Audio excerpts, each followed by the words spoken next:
Hi everyone. So I really wanted to film a review that I wrote of the Netflix adaptation of Death Note, but I did not have enough space on my camera for it, so I'm going to be doing a voiceover instead, and I hope you'll listen and enjoy it. Something is off with my white balance. Okay, alright, see you in a bit. Death Note is a story that holds a very special place in my heart. It was the first manga I read, the third anime I watched, and the first anime that I fell in love with. I carried a Death Note messenger bag to school, had a huge L poster on my bedroom wall, and watched all of the spin-off shows, including the Japanese live adaptation. So as you can imagine, when I heard Netflix was making a Western adaptation, I was extremely dubious. I will admit to you now that I tend to be a cynic when it comes to adaptations, be it a book I like to a film, or an animated feature I like to a live feature. Despite this, I was prepared to watch this film in a positive light. I was going in blind. All I'd seen of this so far was the trailer, the cast list, and a few comments from my friends saying that it was better than expected. So, picture this. It's Sunday evening, I've just come home from a very long and boring day at work. I play a little Overwatch on my PlayStation, and then I turn to Netflix. I put on Death Note, it's the first time I recommended, when I met with a film that I had to take a break from within the first 12 minutes through being really bored. From this point on, I will be discussing the film's plot in serious depth, recapping it scene by scene, so if you've already watched it and aren't interested in a scene-by-scene analysis, or you would like to avoid spoilers, you can just skip to the end of this video. I'll put the exact time in my description to hear my spoiler-free afterthought, and whether or not I'd recommend it to you. I'd also like to say that though I do reference the anime in comparison a few times, I'm judging this as a standalone film because there are so little comparisons to draw between the plot and characters of this film and the anime. Oh boy, where to start with this review? Let's discuss the first 10 minutes, the introduction of this film. In the first 2 minutes, we see Light coming to grips with the Death Note, and then witness a random girl, who later turns out to be the Misa Amane character of this film named Mia, being shoved by the school bully. This makes Light extremely angry, and he reacts very dramatically and emotionally. So far, not staying true to Light's iconic calm, collected, and psychopathic personality. Light gets knocked out by the bully and wakes up to be given a detention, as he was found carrying assignments he'd filled in for other students. Just to let all of you know right now, this is the single thing that's supposed to let we, the audience, know that Light is an extremely smart guy. Process that how you will. We are also let into exposition about how Light's mum got hit by a car and died. In detention, keep in mind this is still the first 10 minutes, Ryuk appears and Light completely freaks out. He bangs on the door, screaming to be let out, as Ryuk trashes the classroom for no apparent reason other than to be dramatic. You could argue that this reaction was far more realistic than the one portrayed in the anime, and this might have been a true statement if not for the fact that moments after being scared for his life, Light becomes immediately cool with the idea of a death god being in his presence, and doesn't even bother questioning it as anything other than a completely normal and plausible thing.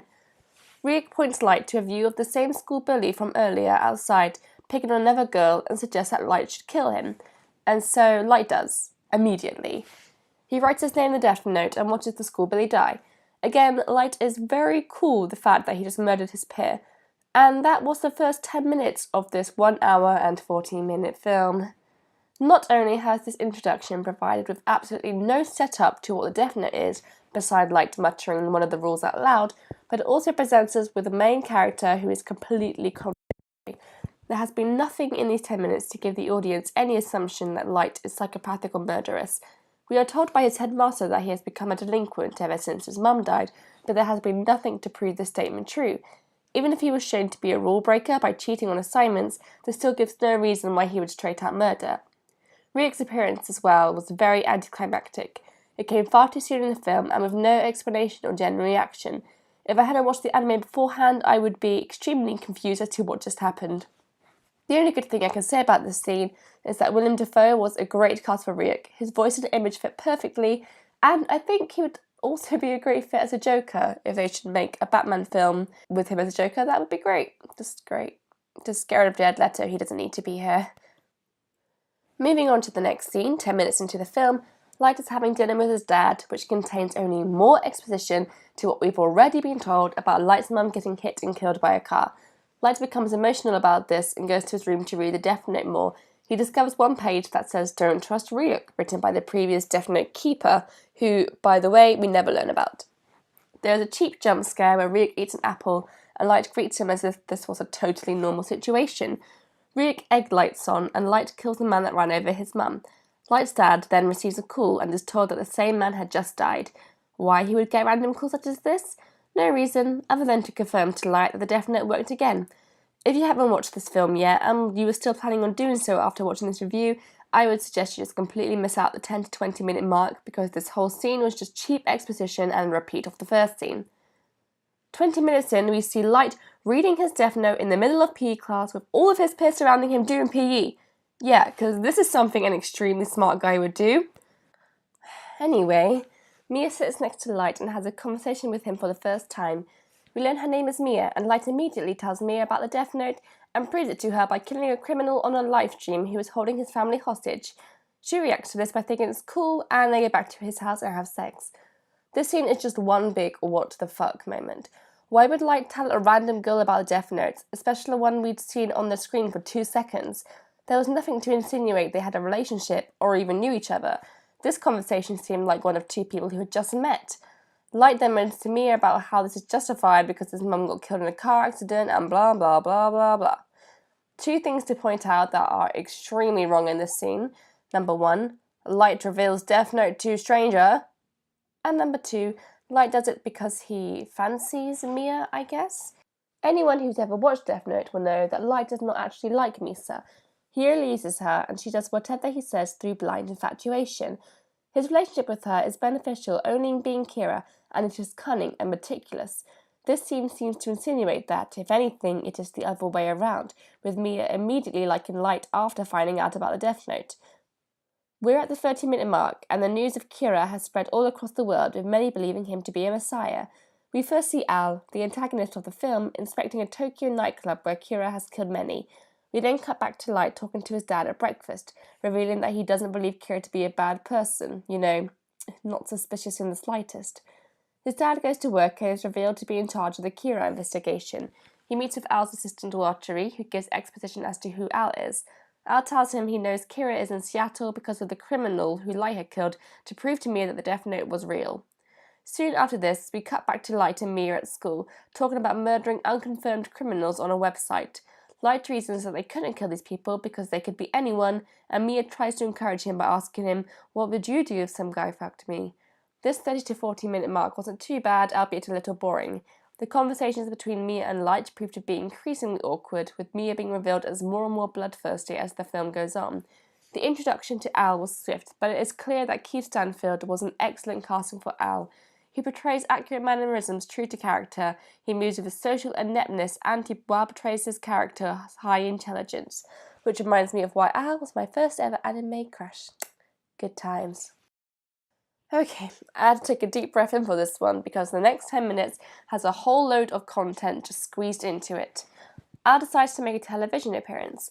Mia was conveniently watching the news in order to tell Light to switch it on to where, again conveniently, Al has just started giving his speech to Kira. How convenient. Al calls him a coward and challenges Kira to kill him. Light, however, cannot because Al is covering his face and has not revealed his name. This is the scene that confirms to Al that Light needs a name and a face to murder. I feel that this scene was not an accurate way to confirm Al's suspicions. In the anime, Al had used the criminal Lind Al Taylor as a guinea pig on the news to see if Kira would murder him, and sure enough he did. When the real Al then asked Light to kill him without knowing his name and face, he couldn't, and this was effective in confirming Al's suspicion. This movie scene, however, works only off of assumption. There could have been many reasons why Light hadn't killed Al. It was not a confirmation in the slightest. However, the plot played it off as if it were, so I guess we're just supposed to ignore that. The next scene shows Light being tailed by an FBI agent in a space of about 2 seconds. The only way to know that this is what was happening is because in the next scene Light's dad proclaims, "You put someone on my kid?" This is a very bad technique in storytelling, one that is commonly referred to as telling and not showing.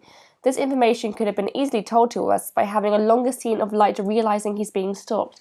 We wouldn't have needed the verbal confirmation, as it just makes the scene feel extremely flat. Anyway, Al justifies the tailing by telling the dad that Light is suspicious because he is incredibly bright. Yeah, sure Al, we'll just have to believe you on that one. In the next scene, Mia is trying to convince Light to kill the FBI agents on the Kira's case. Light refuses and she storms off in a sulk, unhappy that he has stopped actively killing people ever since Al made his speech on television. It is then shown in the next scene that 12 FBI agents killed themselves from jumping off of a roof. We are initially misdirected to believe that Light gave in, but it is then revealed that he did no such thing, and he was sure that Ryuk was the one who killed them without any permission. Ryuk doesn't deny this, and Light threatens to put his name in the book. When watching this scene, I was angered, knowing that Ryuk would never kill someone himself, especially without the note, and thought that the film was completely butchering this rule from the anime. It is revealed later that Mia was the one to kill them, not Ryuk. The next scene shows another speech, but this time it was Light's dad doing it, his face and name fully revealed. The fact that his dad was willing to do this just does not feel right with the plot. It is obviously a test from Al to see if Light was Kira, but if Light's dad was sure that he trusted his son, he wouldn't have agreed to do so because he would have definitely died. Mia tries to convince Light to write his own dad's name in the book. He refuses and wants to quit, but Mia peer pressures him not to. You may start noticing a pattern emerging within every 10 minutes that goes by in this film. The pattern being that Light keeps wanting to back away from the Death Note, but keeps getting pulled back to it by Mia. This foreshadowing is almost patronising in the film, practically prodding the audience throughout that Mia is a twisted character, yet it is later expected to be a plot twist. It is at this point that the gods answered my prayers and my internet went down. I had to wait a whole 15 minutes just to resume watching this film, and it was the 15 minutes that I definitely needed.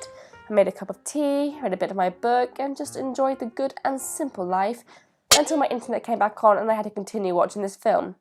The things I do for art. Okay everyone, so we are now at the 15-minute mark, only 10 minutes away from the end of the first hour, and thankfully these 10 minutes did not have so much content first on us as the last 10 minutes did. So Al has now determined for a fact that Light is Kira. He finds him in a cafe where Light is reading about Shinigami in public again, very non-suspiciously, and Al reveals his face and admits to Light that he knows for sure that Light is Kira. Light reacts very calmly to this news, characteristic to the anime, but not so much to this film, might I add. Light then asks Al how he thinks Kira kills, and then Light drops a massive hint that the power was transferable and tries to encourage Al to side with Kira. Yep, not suspicious, good job. Congratulations, congratulations, congratulations. Light then goes home in a huff where Mia is waiting for him. She tells him she loves him and then they make out in the rain. Next, Light hatches a plan to find out Al's real name, now that they know his face. He writes Al's assistant Watri's name in the Death Note, ordering him to phone Light and tell him everything he knows about Al, and then to die 48 hours later. He had a tactic to avoid killing Watri, however, by planning to burn the page that had his name before the Death Note could carry out the actual death. Again, foreshadowing here is condescending as Ryuk warns him, "Be careful, you only get one chance to do it right, and if you don't, he'll die." Or in some other words, I may have been paraphrasing there.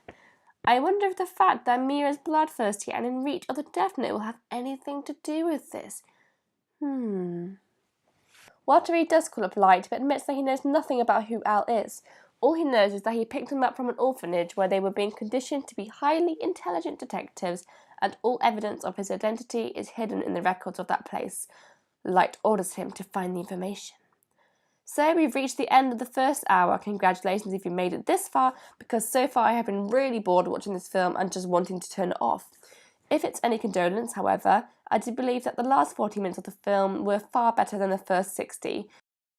So at this point, Al goes to find Watari and panics upon not finding him in his room. He knows what is happening and immediately goes to Light's house to confront him. In front of Light's dad, with Mia eavesdropping around the corner, he reveals that Light is Kira and has done something to Watari. Al tries to attack Light after he's met with fake ignorance, but is stopped by Light's dad. Al also reveals that he has ordered a huge investigation on Light, effective immediately, and Light stands outside while his room is turned inside out, worried at what will happen when the Death Note is discovered. Ryuk laughs at Light and threatens that, once he finds a new owner, he's going to suggest putting Light's name in the book first. I will say, as far as Ryuk's character goes, that he's made out to be far more evil and biased in the film than in the anime. He's on the side of Kira, and whenever Light waves away from this job, he does not hesitate to threaten him. Unlike the Ryuk of the anime, he was 100% an observer with no bias in how the plot would turn out. Light goes to school and Mia reveals that she took the Death Note, setting his mind at ease. They get ready to attend their prom while Watari is looking through the orphanage for the records. Meanwhile, Al is trying to find justification as to why Light would want to be Kira. Lol, yeah, same Al, same. Light sneaks out from the prom and goes to his locker, which has a normal people scare me card in it, by the way. He phones Wattery, who's looking through the records for Al's name. It is almost the end of the 48-hour deadline, but when Light goes to find the page, he discovers that it has been ripped out. It can't be burned. Light tells Wattery to run, but it is too late, and Wattery is shot and killed just as he starts telling Light what Al's real name is. Though these scenes were jam-packed with information, it's getting a bit more exciting now, and that's because action is actually happening. Exposition has stopped to an extent. Things are actually happening without just being told to the audience, and that is where the first half of this film failed horrendously. Light returns to prom, angry at Mia for murdering Wattery. She reveals that she was also the one who killed the 12 FBI agents, not Ryuk. She then tells her cunning plot. She had written Light's name in the death note, and if he did not give it to her to be the new keeper, then she would not burn the page and he would die. Wow, didn't see that one coming. That wasn't foreshadowed throughout the first half at all. What a surprise! What a twist! Light goes to grab the book. Meanwhile, Al finds out that Wattery has died. He grabs a gun, gets in a police car, and drives in a blind rage to find Light and punish him. Light is now in the computer room, writing names down in the book from the website he had seen earlier. This is when the police show up and he runs away, texting Mia telling her to meet him at the Ferris wheel, where they had spent approximately 5 seconds of a scene earlier, by the way. Upon running away, Al finds him and pursues him in a big chase scene. I must say that Al looks seriously cool throughout the scene, like a real action star.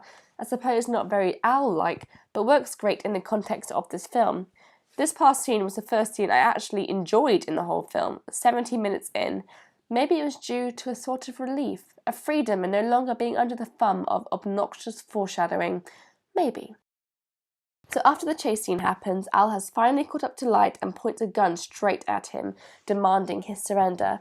It's at this point when a worker comes out of a shop behind him and knocks Al unconscious because, luckily for Light, this man is a Kira supporter.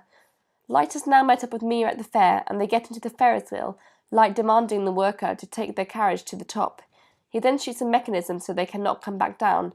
He tries to convince Mia to give up the book and run away with him, because if she really loved him, that's what she would do. She tells him she does love him, but as he looks away, she snatches the death note from him.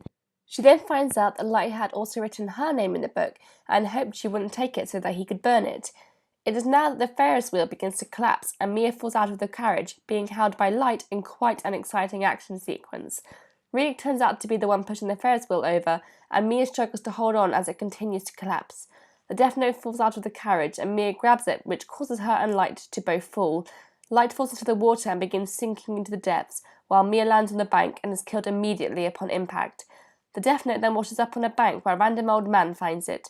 These few minutes provide great tension and had me genuinely invested in the film, forgetting to even write notes because I was so on edge. Did the film really just kill off the two main characters? I thought for sure this is where the film would end, a karma story if you will. However, we then cut to 2 days later where Al is being told off for suspecting Light, who is now in a coma, even though murders are still occurring. This means he couldn't possibly be Kira. The old man comes into the hospital where Light is lying and places the death note on his chest. Light then wakes up and hides it under his pillow. And now, my friends, we have finally reached the end of the film. It really has been quite a journey from start to finish, and yet here we are. Are we changed as people? No, probably not. Are we wanting our time back? Maybe, maybe. But either way, here it is, how it all draws to a close. Light's dad visits Light in hospital and admits that he now knows Light was Kira, after coming to the realization that his wife's murderer was really Kira's first victim. Light tells him that he's right and tells his dad how he survived. He'd written a criminal on the death note, who he'd found on the website from earlier, and ordered him to save Light's life, continue murdering criminals, and then give Light back the note to then commit suicide. He also wrote Mia in the book, saying how she'd die by striking the shoreline and how the page she'd written with his name would end up getting burnt after falling from her grasp.